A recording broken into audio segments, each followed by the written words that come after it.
You have the right to remain silent. Arestado ang isang South African national ng pinagsanib na puwersa ng NAIA Interagency Drug Interdiction Task Group, Intelligence Section, NAIA Police Station 3 at Aviation Security Unit ng National Capital Region bandang alas 7:30 ng gabi sa Customs International Arrival Area, NAIA Terminal 3, Pasay City nitong Agosto 16 taong kasalukuyan. Kinilala ang sospek na sa alias Bert, 43 anyos, isang South African national at residente ng Brakpan, Johannesburg, South Africa.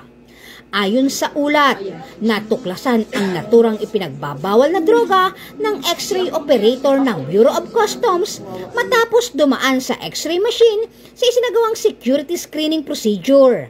Natuklasan dito ang 4 na false knockback na may tatak na wheelyard na naglalaman ng 4 na transparent plastic bag na naglalaman ng kontrabando.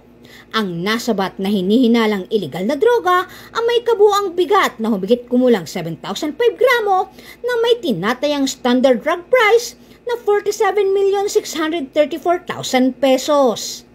Ang naarestong sospek ay kasalukuyang nasa kustudiya ng PDEA Headquarters Detention Facility at nahaharap sa kasong paglabag sa Section 4, Article 2 ng Republic Act 9165 o mas kilala bilang Comprehensive Dangerous Drug Act of 2002. Mula dito sa Camp Bagong Diwa, Bikutan, Taguig City, ako po ang inyong PNN correspondent, Patrolwoman Ivy Corporal, alagad ng batas, tagataguyod ng Balitang Pulis.